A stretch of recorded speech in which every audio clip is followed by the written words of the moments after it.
Hello again, everyone. Welcome back to Planescape Torment.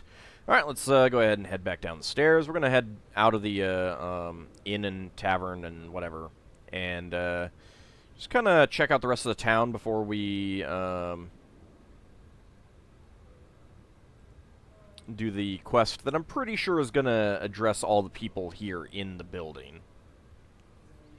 And I suppose it's possible that there'll be like one person outside or something like that, but it seems fairly self-contained. Or it seems likely that it will be self-contained. Let us check out these buildings before I check out the smithy.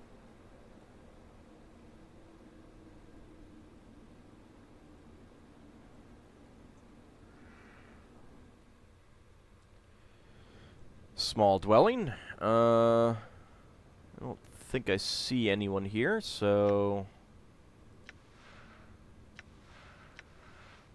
that is locked. A silver-headed hammer. I'm gone.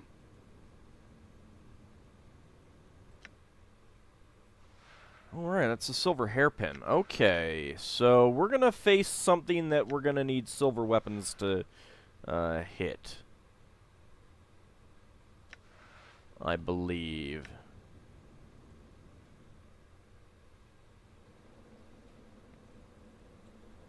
That's kind of what I'm getting. That's kind of the impression that I'm getting. Where are you going, Nordum? All right. Nothing there. These dwellings are a lot smaller on the inside than on the outside. They're the opposite of the TARDIS. I'm gone. Curst! Nothing to get.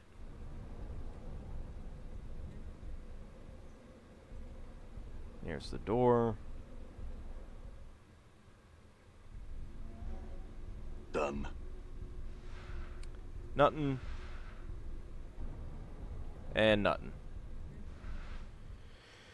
Ah, so disappointing. Alright, let's go ahead and quick save and see exactly where this goes. Probably don't want to go here yet.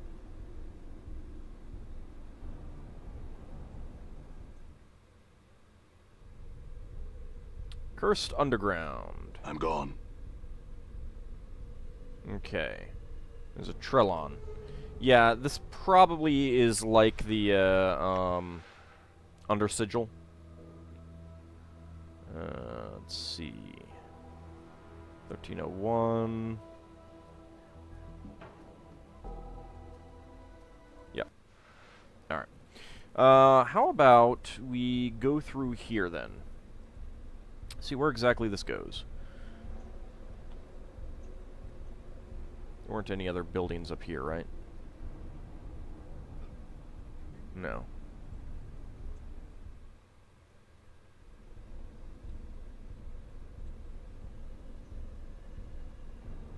Done.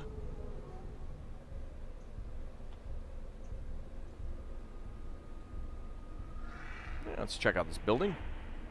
Oh, I didn't check out the smithy. I should go back and do that. Small dwelling. Kester. Hello?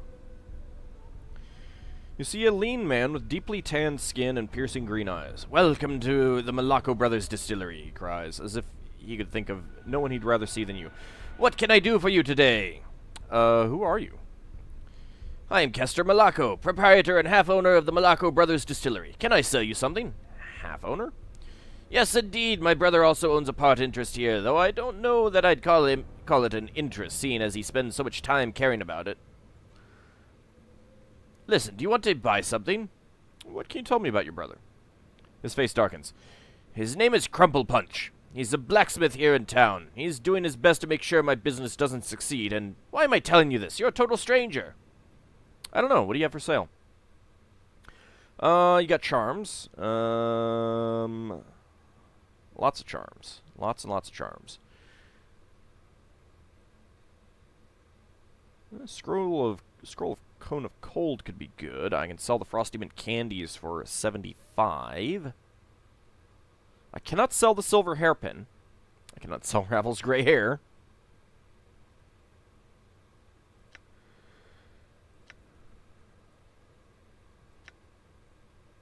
I can sell the silver ring for 75. I'll hold off on that in case I get more. Alright, no, I'm good. Let's actually go back and visit the blacksmith so that we can at least see what he's got for sale. So I did intend to do that. And I kind of forgot.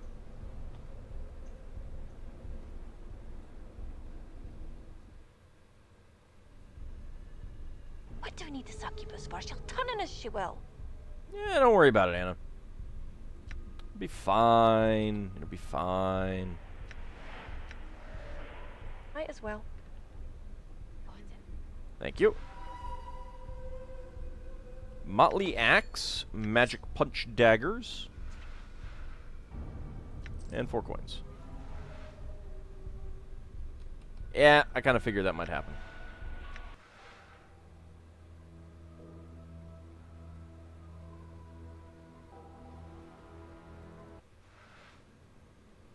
Alright, let's talk to you first. The sour-looking burly man glares at you as you interrupt his work. He seems a little slow, but earnest. Not as poisonous as the others in town. Aye, what do you want? Who are you? I'm Crumble Punch Willacco, the townsmith. You want something? I'd like to look at your wares. Hammer of Quality, a battle axe, knife, magic punch daggers, siphon knuckles, assassin's knuckles, notched dagger, phantom dagger. It's +3 weapon. As if of its own volition, this dagger seems to reach out to its enemies, instinctively finding the most vulnerable spots on any creature. I might need to buy that. Fiend Femur. Unique artifact. Not usable by mages, not usable by lawful or good creatures. This Tanari Femur carries the last traces of a Balor's essence within its marrow. Disgraced in battle and torn apart by its fellow fiends in a ceremonial execution, the bone has since carried with it a vengeful spite towards all of its kind. When the femur strikes any Tanari or Betazu, serrated teeth bristle up and down the length of the bone and cause tremendous damage to any Tanari or Betazu. I would kind of like to know how much, but... Enchanted Hammer, Fool Smiter, 4 to 14 crushing damage, +2. This warhammer has a huge stone head in the shape of a rectangular block. Faint traces of gore and blood are on all sides of the hammer's head. The shaft is of a thick wood that looks too weak to support the hammerhead's weight. This enchanted hammer was used as a tool by the Athar at one time during the religious persecution phase of their faction history. The magical warhammer Fool Smiter was constructed so that it did additional damage against opponents who were particularly stupid. When it was crafted, however, the enchantment was twisted such that if the user was less intelligent than the target struck by the hammer, the wielder would take damage as well. For many years, the hammer became a test right between rival members of the Athar as a primitive and lethal IQ test. It was stolen from their headquarters in the Shattered Temple many years ago and has resurfaced once or twice across the plains. It is believed that the intelligence versus intelligence contest the hammer once inflicted on the wielder and his enemies has dissipated from the hammer over time, but no one has been confident enough to put it to the test.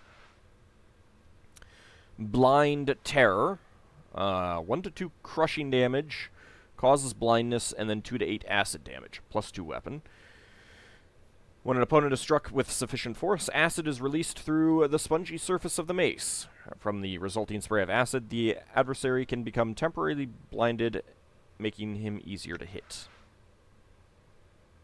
Jagged Bolts, Zephyr Bolts, and Bolts of Whistling Doom. Oh, I can sell the silver hairpin to him. Okay.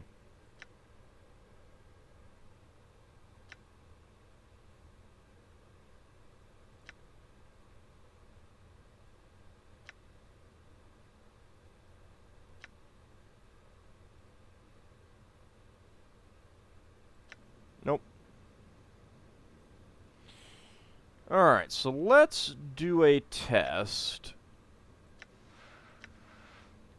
Right.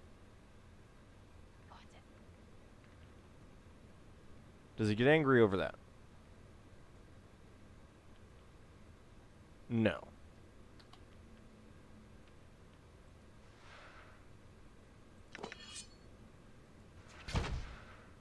Oh, there was a trap. If I leave and come back in.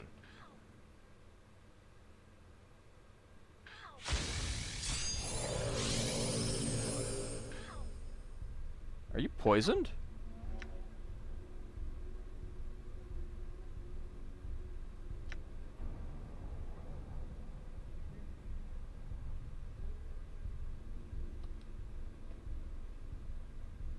Alright, well, whatever was happening has abated. So if we go back in, is he still hostile? Yes, he is. Alright, let's see what happens if I kill him. Where is my quick loot? Crumple Punch's Legacy. This legacy is inscribed on a wadded up piece of old vellum, creased and soot covered. It has obviously been much pored over by someone with very dirty hands. It belongs to Crumple Punch the Smith, and from what you can decipher, it appears that his father was both uneducated and sloppy in his handwriting. The little you can make out appears to order the division of the smithy and the distillery between the two brothers, but does not provide detail as to how the division is to be accomplished. Okay. So, we don't want to do that.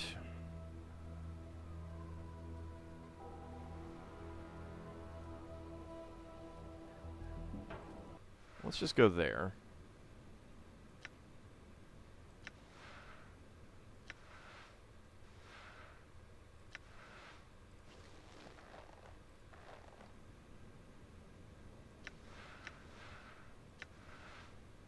Right. There we go.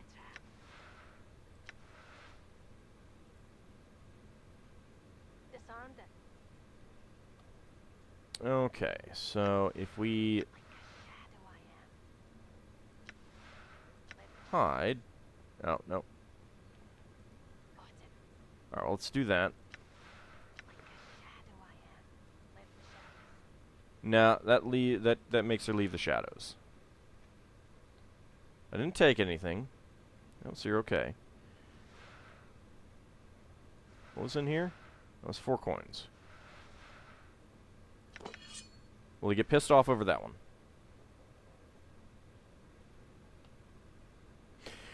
No, it's the 4 coins that he gets pissed off over. Alright. Good to know. So we picked up crappy punch daggers. And a motley axe. I don't think I can identify this right now. Oh, no, I can. Axe of the Jester. 1 to 2 slashing. Enchanted. Special. Thaco.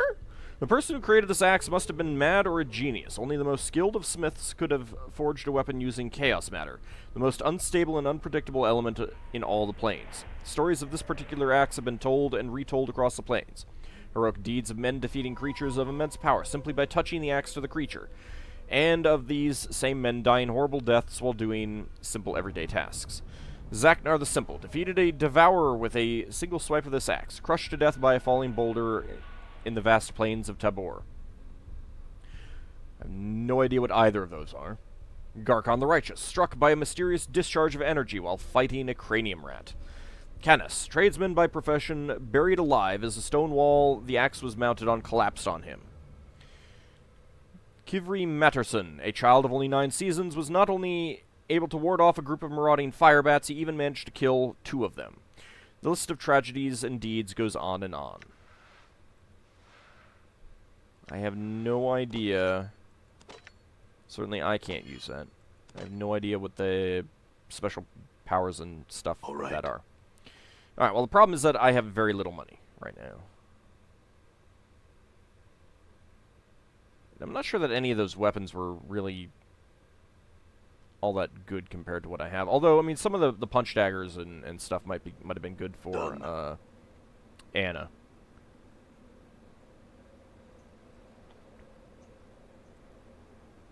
You want to get pissy at me? Nope.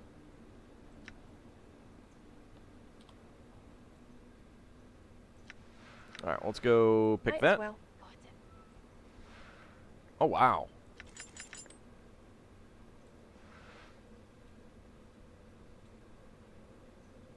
No one's getting pissy at me. I'm good with that.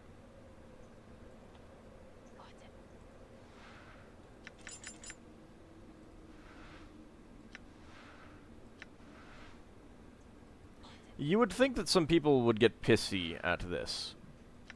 But hey, I'm not complaining.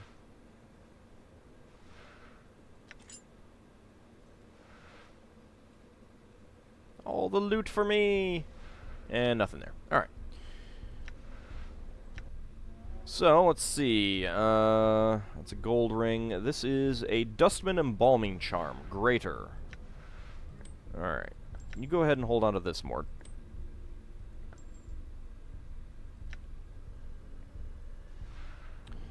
Festival prize, toy ring shaped like a serpent. Prizes like these are often given out at festivals as booby prizes.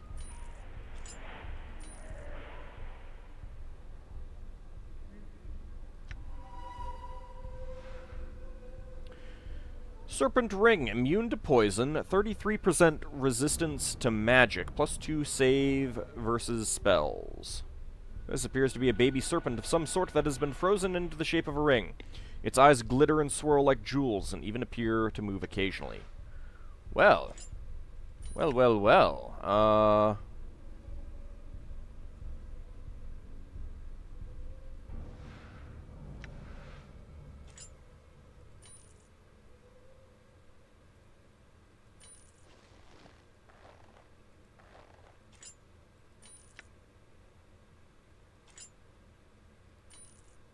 There we go.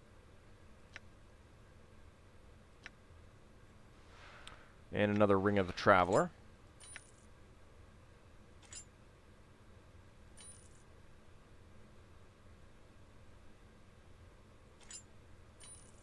Ah, she's not saying it again. Maybe she only does it the first time.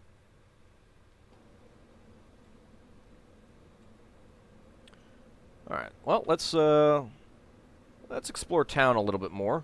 All right. Look for more, containers that we can, search. Yoink things from.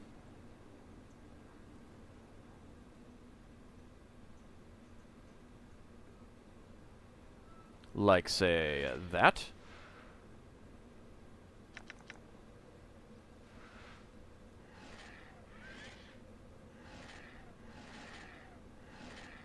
Lovely. They're doing a, Tricha fight.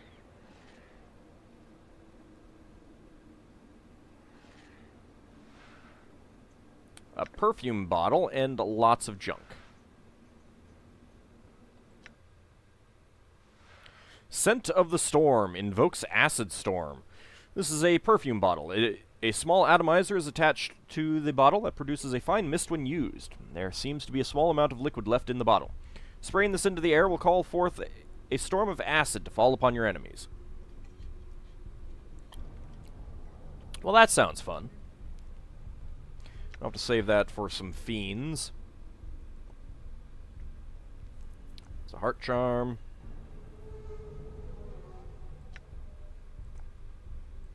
A few more of those. Alright, let's not go in there just yet.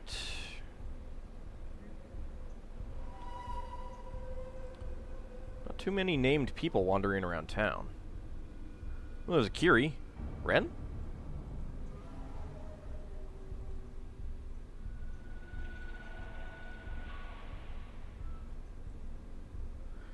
The gate to Carcery is festooned with various skulls. They moan quietly through their eye sockets in the breeze.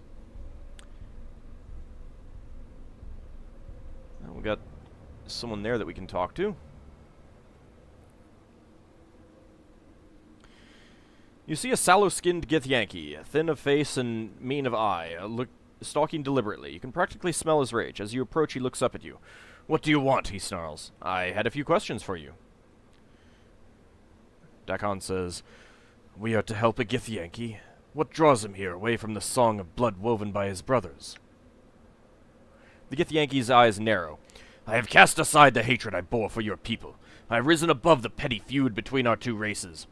For this they exiled me, but in my heart I have bested them. Can you say the same? Alright, you two, cut it out. I had some questions. What are they? Who are you? I am Anesius, and you shall address me as your honor. I am one of the town leaders, and I have earned that honor. He looks closely at you. You do not belong here. What do you want? I seek a deva. His eyes narrow. A deva? What would you do with a deva, and why are you seeking one in Curst? I believe it has the secret of my mortality. He looks at you as if you've gone over the edge of insanity. You're badly in need of help. Good day. He turns stiffly away from you. Farewell. All right. Is that the first Githyanki? No, that's not the first Githyanki we've seen. All right, Kiri. Ooh, guillotine. You see a pretty young woman. Her face is flushed and bruised, her hair in disarray. Although her clothes are nice, they are torn in several places. She is moving through the streets warily, glancing over her shoulder occasionally. Greetings! She jumps at your greeting and whips around to face you. As her eyes travel along your scars, a look of concern crosses her face. Hello, Cutter. I'm Kiri. What can I do for you? You seem rather nervous. What's wrong? She frowns at you and then shrugs. There are people here who don't like me. I try to avoid them whenever possible. Why don't they like you? I'm a harlot. I'm young, pretty, and good at what I do. She smiles. The other girls said I was taking business away from them, so they beat me up and told me not to show my face around here anymore. Said they'd make sure I wasn't pretty anymore if they caught me here. Then why did you come back? She laughs. The Jink, what else? I can't leave and set up elsewhere without Jink, and I can't earn Jink if I'm not here. I'm pretty much trapped. She sighs and looks away. I'd do anything if I could get my hands on some decent Jink. Anything? She looks you over carefully before answering. Sure, Cutter, anything. If the price is right. You got something in mind? Would you be willing to kill someone? You'd be willing to kill someone. My journal. She considers your words carefully before answering. Sure, Cutter, I can handle that kind of work. Are you offering a contract? I know someone who might want her husband dead. He has a taste for harlots and she doesn't like it. This might negatively affect my alignment. She laughs. Likes harlots, does he? Well, I guess I'd be perfect for the job. She pauses. Who's the target? Carl Parfador. She frowns as she thinks and nods her head. I know Carl, and his wife. She hesitates for a moment more than shrugs. Tell Roberta that if she wants Carl dead, I'll do it. Don't you want to know what the job pays? She smiles wickedly. No, not really. If she cheats me, I'll put her in the dead book also. Right next to dear Carl. You can tell her that. I just might. Farewell. Oh, goody, what have I done?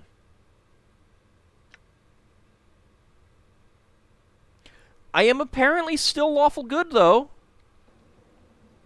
I don't know how that works, but... Oh, hello. Oh, goody, junk.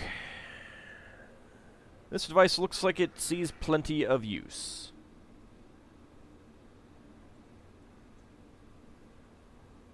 This heavy door is not only locked, it seems to be fortified. You won't be getting in this way.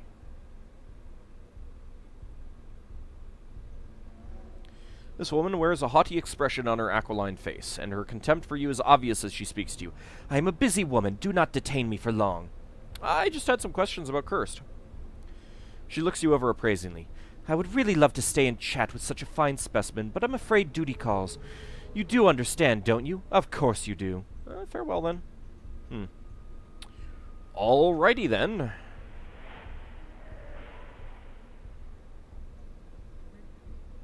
What do we have over here? Lots of Harmonium officers.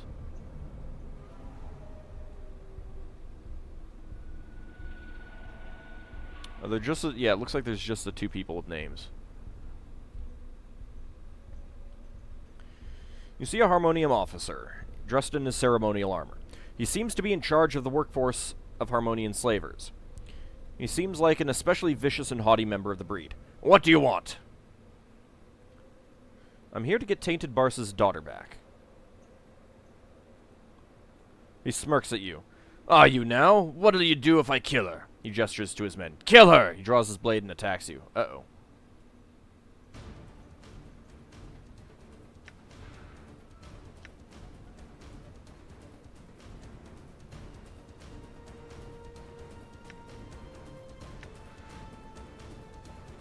I think, therefore I am.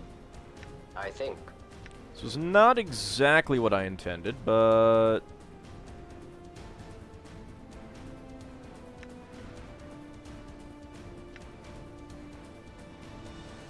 What's up? That cannot be. Oh. She is now hostile. I think I've screwed up. I'm hurt. Error. Let's load that back up.